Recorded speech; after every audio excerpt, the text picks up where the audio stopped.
Hi guys, James at RampantLionReviews again for you today with another beer review. For this one, we are going to have a look at another collaboration beer. So this one is half Norwegian on the home side, half American on the away side. Both of these breweries are very well known when it comes to their Imperial Stouts, but out of these two breweries, it's only the Norwegian one that's featured on the channel before, and they've featured quite a few times actually. They're very well regarded as one of the kind of pioneering Norwegian craft breweries. But likewise, the American brewery is regarded as very kind of pioneering, and it's a brewery that I've really been meaning to cover on the channel for quite some time, but I've just never gotten around to it. So we will need to see about fixing that at some point in the next little while actually. The beer that we're going to have a look at today though is one that is very highly regarded, and I have to say I'm just really curious to see what this one is going to turn out like. So hopefully it's another good beer. Hopefully it makes for an interesting review, and as always, I hope that you guys enjoy my take on this one as well. So yeah, for the home side of things then, we are going to head up to Stavanger in Norway, and we're going to have a look at another beer from Lervig Aktiebryggeri. So this particular beer is called Sippin Into Darkness. It comes in at 12% ABV, and this one is described as a chocolate martini Imperial Stout. It's brewed in collaboration with Hoppin Brewery, who are from Akron, Ohio, over in the US, and I should point out as well, this is the bourbon barrel-aged version. So yeah, Hoppin, like I say, a brewery that are very well respected. You know, these guys were over here in Europe from the early days. They were very well known for their Imperial Stouts, of course.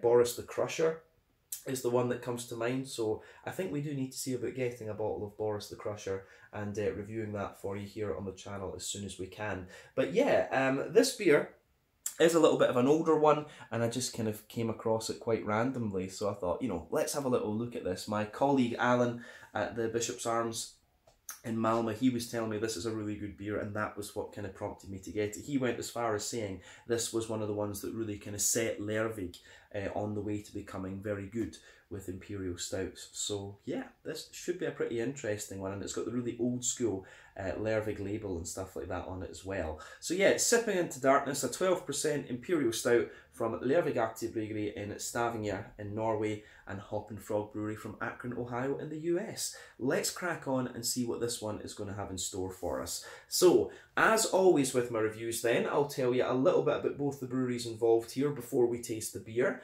If you want to get straight to the tasting, just fast forward.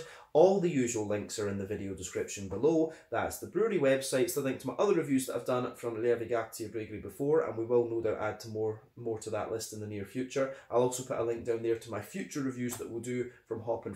Very first time they are featuring on the channel, as I mentioned, but there's all the usual social media down there. If you want to see more reviews, do please consider subscribing to the channel. The whole channel, of course, has that geography-based tagging system, so you can go into the homepage and search for beer based on country, city, state, county, province, prefecture, whatever it is that takes your fancy. Do check out the playlist of beers from different countries. There is one there for both the Norwegian beers and for the American beers. You'll find this beer in both of those playlists, and as always, please do get in touch with your beer and brewery recommendations. Always great to hear from you guys, and the support you give the channel is massively appreciated.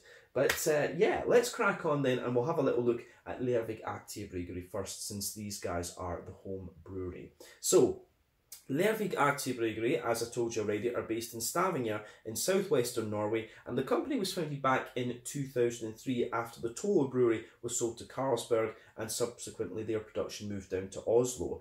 But for a while, the Lervig beers were produced at Mack Brewery up in Tromsø in the north of Norway, and then production was moved to Hillevåg in Stavanger back in 2005.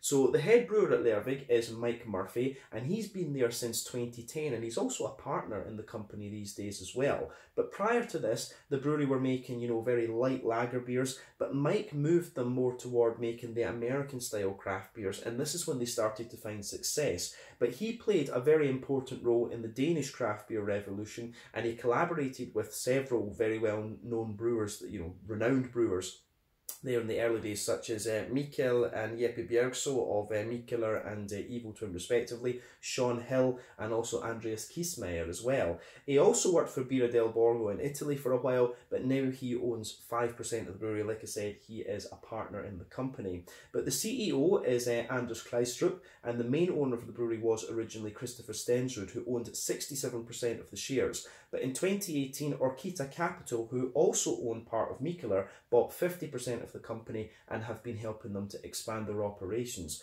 But they're hoping to open up a new facility called Urhalene in Stavanger at some point soon. I don't think that has happened yet, but these guys, as I say, are a very well respected name in the Norwegian craft beer scene. Apparently, they export around 1/3 of their beer, and in total, the brewery produces somewhere in the region of like 15% of all the exported beer from Norway, which is pretty damn impressive. Like I said as well, they are known for their Imperial Stouts. We've had some very good Imperial Stouts from Lervig Aktiebryggeri over the years, but personally, I would say my favourite beer that I've had from them was the Paragon barley wine. That was awesome.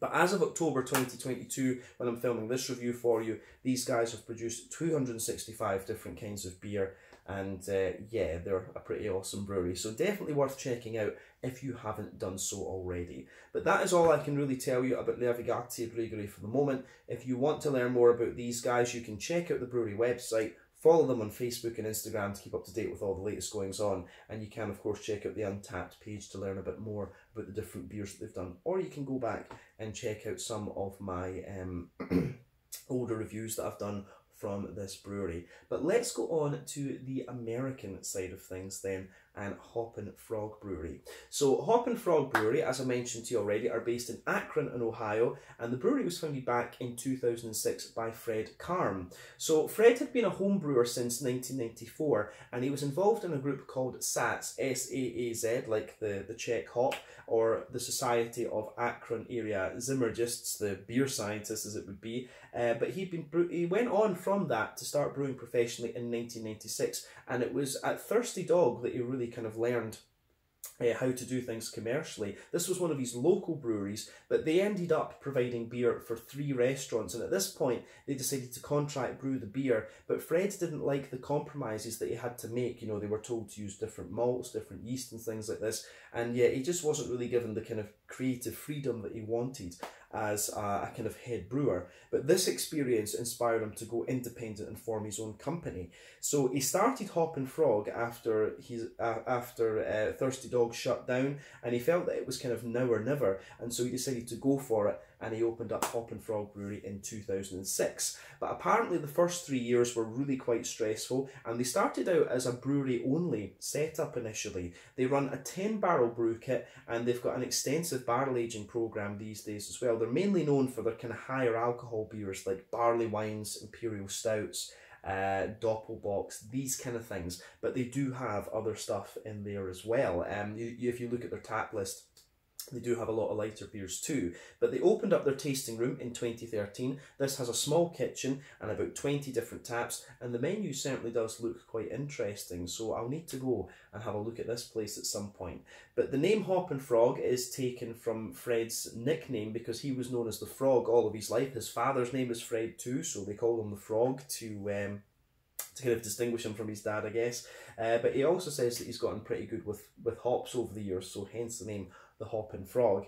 But as of October 2022, when I'm filming this review for you, these guys have produced 280 different kinds of beers according to Untappd, and like I said, these guys are known for their big you know, malty, beastie beers, the Imperial Stouts mainly, but they've done Scotch ales, Doppelbock, barley wines. You know, these guys are known for being a very kind of big beastly brewery actually, and you know, Fred says he wants people to get his beers and keep them for a special occasion, so that kind of makes sense, to be honest. But yeah, that is everything I can really tell you about Hoppin Frog Brewery for the moment. If you want to learn more about these guys, you can check out the brewery website, follow them on their Instagram and Facebook to keep up to date with what's going on, and you can of course check out the Untappd page to learn a bit more about their different beers, and hopefully we can add more reviews from these guys to the channel in the near future. But yeah, let's crack on then and have a little look at this beer, because as I say, Alan told me this one is pretty damn special. So yeah, you can see this beer, it's got a very interesting little bit of artwork to it. There you can see the bourbon barrel, just with someone with a little cocktail toasting the bourbon barrel. You can see the Lervig and Hoppin frog symbols at the bottom of the bottle there. The Lervig one, this is actually one of the older ones. I think this beer might be from like 2017, 2018, so I was very lucky to be able to get a hold of one of these bottles. You can see the old school Lervig bottle cap on this one there. There you are. But yeah, 330ml bottle, this one. I actually can't remember what I paid for this, but like we said, this one is the Sippin Into Darkness Bourbon Barrel Aged Edition, 12% ABV. They're describing it as a chocolate martini Imperial Stout, a collaboration with Hoppin Frog. So yeah, this one, the category it has on Untappd is as an Imperial Milk Stout. You guys watching the channel will know I love my Imperial Milk Stouts. But let's just crack this guy open and see what we have. Yeah, Sippin Into Darkness. This should be pretty fun. As I mentioned earlier, Alan told me he's been following Lervig since the very, very early days, of course. And you know, I've known them since the early days, but he was probably a bigger beer geek than me back then. But yeah, you know, he was saying that this was the beer that really kind of made Lervig, put Lervig on to the big Imperial Stouts. So we'll just need to see how this turns out, of course. But yeah, we're not going to waste any drops of this. Let's just see what we can get. Yeah, there we are. It's still going, still going. Anyway, so that's that. That's it out into the glass. Yeah. So, as you can see, this one is poured exactly as you would expect from an Imperial Stout. So not a lot in the way of head on this one, that's for sure. Very little there, just a few wisps on the top of the glass and a little ring around the edge. You know, the higher up the alcohol scale you go, the less likely you are to get a big head that kind of sits there, of course. But wheat can, of course, yeah, wheat can kind of stimulate a head on some of these beers, I have to say. If we shine the light through this, it does have a little bit of that sort of Coca-Cola, Pepsi coloured edge to it, but this beer is pretty much a very dark ebony rosewood colour. One or two big bubbles sticking toward the side of the glass, a few little ones going up toward the bottom of the head there, but or going up toward the surface, I should say. There's not a head on this beer, but it looks very nice. So remember, the colour of your beer depends on 1, the type of malts that you use. This goes a long way to determining your EBC rating. 2, the length of your wort boil is also going to play a role, because the longer you boil the wort, the more the sugars caramelise, and thus you get a darker colour of beer. An Imperial Stout like this is going to have at least a 6-hour wort boil, I would think. You can do things like double mashing and stuff as well, which is going to play a role. But any barrel aging that you do or any adjuncts that you put in these beers will affect the colour too. Although that said, when you've got a black malt base, as you're going to have with stouts, it can be a little bit difficult. But as you can see, the colour of this one, this is, you know, very dark ebony rosewood colour, which you would expect from any Imperial Stout, to be honest with you. So nothing particularly surprising about this beer in terms of its appearance when you consider what style it is. But yeah, it looks very, very nice. I forgot to say, there are 1 or 2 adjuncts in this beer as well. So the ingredients list here, it says it contains lactose, vanilla sugar and cocoa nibs. We should have said that a little bit earlier on. But yeah, we will say as well, with the bourbon barrel aging, that really is not going to affect the colour of this beer too much when it's an Imperial Stout. You might have seen a bit of difference with something more brown sugary, like a barley wine or a doppelbock, a Scotch ale even, maybe a quadruple. But yeah, you're not going to notice it so much when the beer has a little bit of the black malt in there. Other than that, the only other thing I can think to say about this beer is that potentially, you know, maybe a little bit of the lactose sugar will give you a bit more opacity to the beer, but that's kind of debatable, to be honest with you. I don't think we need to say anything else about the appearance of this one, so we should probably move on and have a wee look at the aroma and see what it has in store for us. So let's do it. Oh yeah, I'm going to say straight away, this is absolutely beautiful. And it's very old school as well. That's one of the things, like these days, in 2022, everyone's talking about, you know, the big pastry stouts and stuff like this. Me, I prefer an old school RIS or an Imperial Milk Stout. Oatmeal stouts as well are very good, and Imperial coffee stouts I very much enjoy. Not a great fan of pastry stouts, I have to say. But this one is properly old school. you get the Imperial Milk Stout vibe out of this right away. Now, this one, it's got a lovely, you can get everything you want out of this. It's got a bit of dryness, it's got a bit of sweetness, it does have a little bit of that kind of milkiness to it when you read about the adjuncts in it. So you get a little bit of the adjuncts jumping forward on this, but it just really has, you know, that long boil, leathery kind of character to it as well. It's got a little bit of fruit, it's got the big smoothness, you know. Just on first impression, this Imperial Stout gives you everything that you would want. So let's break this down and try and describe the aroma a little bit more in depth for you.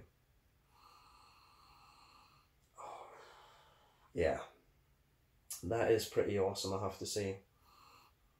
So yeah, backbone of the beer. So with this one, you've got a few things going on. You do get a little touch of woody character to this one, and that of course is from the bourbon barrels. Now, American oak for me is often a lot smoother and slightly sweeter in its characteristics when you smell it than European oak. European oak is a little bit drier, of course, so you can certainly smell that smooth woody backbone from the bourbon barrels. There's a little bit of vanilla in there, and there's also a little bit of the kind of, you know, the sort of sugar from the kind of bourbon whiskey, if you like. You know, I'm Scottish. I know my whiskey, and American bourbon always smells sweeter. Whenever the Americans get their hands on something, they always make it a little bit sweeter and bigger and things. That's just how they roll. But yeah, you can certainly smell the bourbon barrels in this, and the more you smell of the beer, the more apparent that particular aroma becomes. So yeah, that's the thing there. You've got this lovely, smooth American oak, a little bit of vanilla, and the bourbon sugars in there. But on top of that, you start to get everything else. So for me, there's a little tiny touch of a kind of bread crusty character, like, and it's not like a roasty, well-fired bread crust that you'll get from the more Russian Imperial Stouts. You do get that, but you do get a little bit of that, but certainly not in the same scale, if you like. So there is a little bit of that roasty, toasty, bread crusty character. There's a good little bit of kind of brown rye bread in this one. Yeah, bread crust, brown rye bread. I think that goes together really well. I think, yeah, it's nice. You do get a little touch of a kind of tobacco-y note out of this beer, but that I would say is quite minimal, to be honest with you. But on top of the bread, you can smell the other things. There's a little bit of the, yeah, there is a little bit of lactose in there. You can smell the sort of, you know, the vanilla notes and the lactose. They give you this, they kind of promote the vanilla in this beer. So yeah, you've got the kind of bread crust, the brown bread, the rye bread, the vanilla. There's a little bit of nuttiness in there as well. And then you've also got the chocolatey character in this beer too. So you get a little bit of a kind of 70–80% cocoa chocolate to this one at the back of the nose, but coming further forward, it, you know, it gradually gets like it becomes like a more and more milky chocolate. So it goes from, yeah, 70–80% further back to being smoother and lighter. So yeah, I do like that. On top of the on top of the kind of chocolate, there are elements of kind of brown sugar in there. So I'm getting a little bit of that. I'm getting a good bit of like treacle molasses out of it, but also a slightly sweeter caramel. So definitely, yeah, treacle molasses in there, a little bit of sweeter caramel, maybe a teeny little hint of biscuit as well, actually. So that's kind of quite interesting. But yeah, there is a little bit of leatheriness to this one, so it makes me wonder about the length of the wort boil. So maybe this has had a slightly longer wort boil to it. You do get a little touch of leatheriness from these brown sugars, but like I say, treacle molasses and a little bit of a kind of caramelly note as well. So yeah, this is pretty awesome, I have to say. I like the way that this this beer goes about its business, should we say. Yeah, gets a thumbs up, as I say, a thumbs up from me, from the malty side of the aroma. Other than that, I don't know if we have to say too much about the malty side of things. Of course, this beer is, I think, from 2017, 2018, and it's bourbon barrel aged. There's not too much in the way of hoppy character to this one. You do get the little remnants of a bit of earthiness in there, maybe a teeny little bit of herbal character too, and some grassiness. But aroma wise, this is quite nice.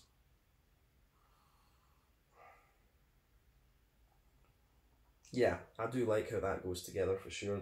You just get that little bit of depth, so you can smell a little bit of the hops in this one. But of course, the older these beers get, the more the hops are going to drop out. You do get a little bit of chocolate brownie type vibe to the beer as well. And then on the fruity side of things, I'd actually say it's interesting because there's not too much in the way of fruity aroma to this one actually, which I was surprised about. You've got a little bit of that kind of raisiny note in the top of the nose and a little bit of plum, but also a wee bit of like a black currant as well, or blackberry. But the fruits, I would say, are very, very subtle compared to the other things that are going on in this one. So just bear that in mind when you try the beer. But as I say, you can take all day to smell the aroma of this one. This is a very complex beer, but I think it is probably about time that we taste this one. So yeah, this is the Sippin Into Darkness Bourbon Barrel Aged Edition, 12%, an Imperial Milk Stout from Lervig Aktiebryggeri in Stavanger in Norway, and Hoppin Frog from Akron, Ohio in the US. Let's get stuck in. Slange, skål, cheers.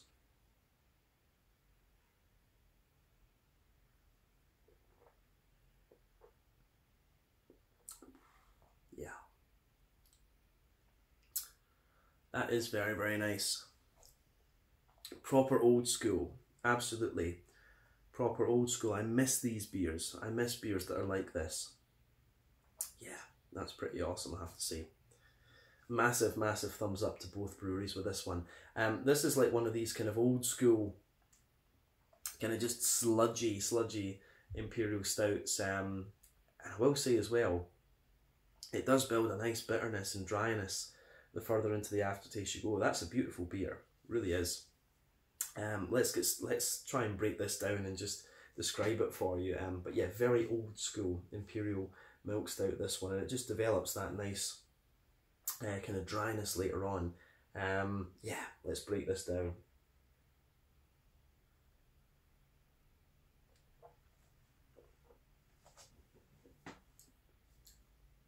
So, middle third of your palate then, you've got that nice, you've got the backbone to the beer, of course. You get the smooth American oak that we were talking about earlier. Toward the front of that middle third of the palate, yeah, you can smell a little touch of the, or you can, not smell, you can taste a little bit of the vanilla in there in this one. But then on top of that, yeah, on top of the wood, you've got this little layer.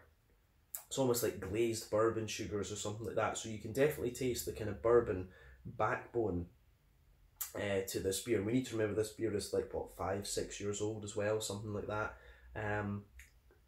Yeah, that's interesting there. But yeah, the bourbon notes really, the bourbon barrel notes really linger into the aftertaste with this beer as well.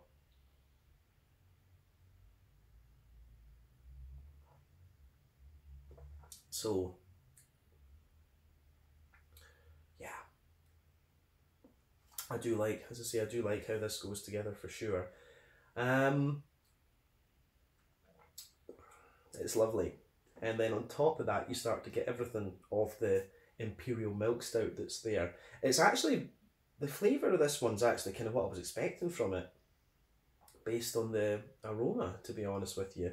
So on top of that kind of glazed bourbon sugar layer, you've got a good wee bit of, yeah, you've got a good little bit of, you know, you get a little bit of that roasty, toasty, well-fired bread crust. Not too much, and it's not too dry and bitter, but then you get a kind of sort of brown, rye bready type layer. And then there's maybe a little touch of cakiness on top of that, you know, like a chocolate brownie or a chocolate muffin, something like that, definitely. And then above that layer, toward the back of that middle third of your palate, you start to get the cocoa nibs coming out of the beer. And the cocoa nibs, of course, give you that little bit of, I've always found cocoa nib just gives you a bit of dryness, actually. So further back on that middle third of your palate, it gives you like a sort of 70-ish, 60-70% cocoa chocolate. It's not madly dark, but then yeah, as you move further forward toward the front of the middle third of your palate, it starts to sweeten up and it becomes more of like a milk chocolate, you know, a sort of 30, you know, a kind of 30-40% cocoa chocolate. But then of course, you've got the lactose and the vanilla playing a role as well, because definitely on top of the kind of bready layers that we've talked about, you've got that nice kind of vanilla,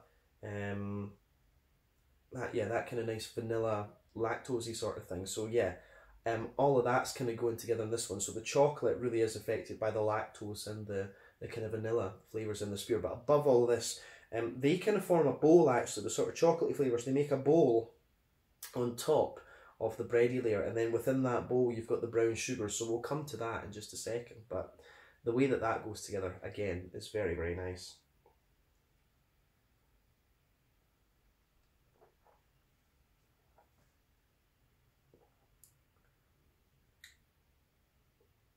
Yeah. This one for me is, the brown sugars are really interesting. There's quite a few layers to the brown sugars, of course. So, as I say, they're in that bowl in the middle third of your palate. So, on top, you have that big, highly caramelized, treacly molasses sort of thing. Out with that, you start to get, you know, out with that, you start to get a little bit of a more kind of sweet caramelly note. And then underneath, there is a little bit of a toasty brown sugar, and that's kind of forming the base of that bowl I was talking about. So you've got a toasty brown sugar layer there. But above that, you actually get quite a leathery character to the beer, and that's indicative of a, you know, that's indicative of a longer wort boil. You know, once you get these leathery notes, that tells you there's been a bit of a longer wort boil in the beer.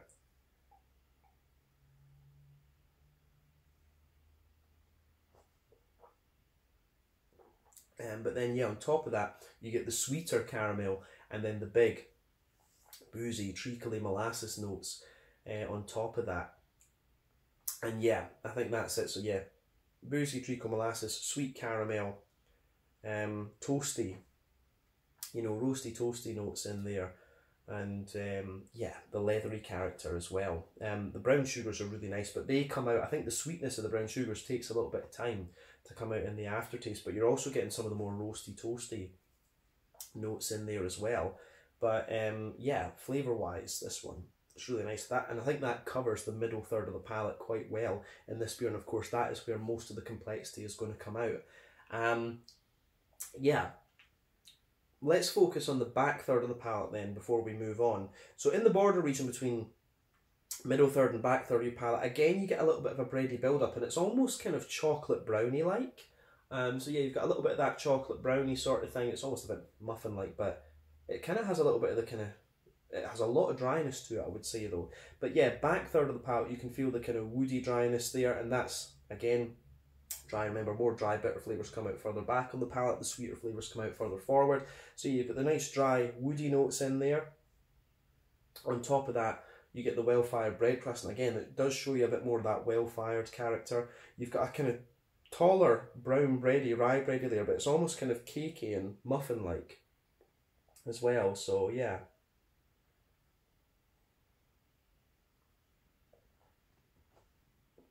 you do get a little bit of that with this one. So yeah, nice smooth woodiness, roasty toasty, you know, roasty toasty, well-fired bread crust, and a thicker bready layer, and then on top of that, again you get that sort of chocolate brownie, cakey sort of thing. It's almost like a chocolate brownie with that dusty chocolate stuff they put on it, and it gives you that wee bit more bitterness. You get the cocoa nibs really spread into the back third of the palate too, but above that you're getting some of the yeasty notes out of this beer, and it is like a very airy, slightly sweet honeycomb and brown bready sort of note. That's, you know, the yeasty note that sits above everything else. So absolutely, on the back third of your palate, you can feel the flavour is taller, as I always say, and as you come further forward, it just condenses down a little bit and squashes together. As we kind of intimated when we were talking about the aroma, there's not much in the way of hoppy character to this beer. There are little remnants of it. I mean, in the back corners of the palate, there's a little bit of that earthiness. As you move further forward, the earthiness does spread forward and a little bit of herbal quality comes in, but that spreads very far forward.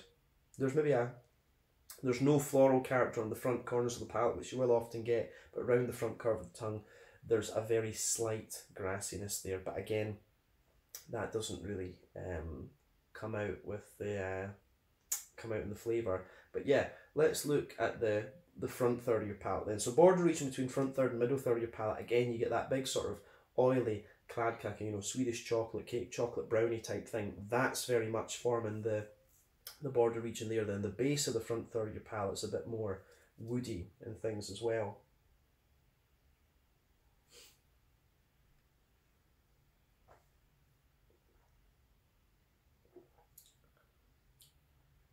So yeah, a little bit of that smooth, absolutely a little bit of that kind of smooth, woody kind of thing underneath as well, the bourbon sugars, and then yeah, a bit of the chocolate brownie, and on top of that you get that nice oily bubble where the juicy fruity esters roll their way out of the beer. So let's look at that fruitiness to round off the flavour part.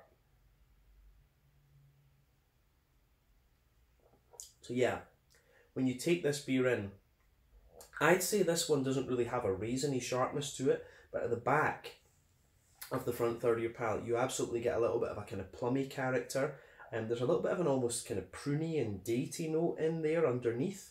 But as you move forward, it becomes a little bit more figgy and blackcurranty, and is there a little bit of blackberry to it? Yeah, I mean, it's got a little bit of a raisiny note. Yeah, but a little tiny touch of raisin when you take the beer in, but yeah, plummy, pruny, datey. And as you move further forward, I think it's the figgy character, and you get little hints of blackcurrant on the front half of the front third of your palate, the further into the aftertaste you go. But it's a really nice, yeah, it's a really nice blend of fruits, this one. And I think the fact that it's a more oily and juicy fruit, but with a little bit of dry character. The dry character mixes in with the cakey notes you've got, and also you've got that kind of cocoa nibby character and some of the vanilla pushing their way through too. This beer's got a hell of a lot going on, and you know, the flavour evolves the more that you drink of it. But it's a beautiful, beautiful beer, and I certainly wouldn't hesitate to drink it again. But you know, this is probably like a once in a lifetime type thing. This beer is very, very rare these days. So yeah, I think we should leave it at that for the tasting. Let's just round off this review with a wee look at the mouthfeel then. But I have to just say, beautiful beer. Knowing these breweries though, I wouldn't have expected anything less. So, yeah, mouthfeel wise, it's certainly not the thickest of stouts that I've come across. It's kind of bottom end of full bodied for me. Smooth carbonation to a degree. It does feel quite clean, you know, Norwegian water, very, very good quality. I've always found the Nordic beers have that kind of clean quality to them, if we can call it that. But yeah, certainly not lacking in flavour, this one, and it suits that it's got a lovely silkiness to it as well.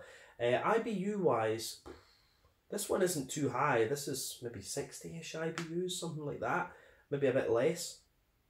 So you've got yeah, you get a bit of, there is a little bit of dryness from the wood, there's a little bit of roastiness in there from the malt base, but that's kind of smoothened over, and a bit of dryness from the cocoa nibs as well, but the sweetness of the beer kind of pushes that back, to be honest with you.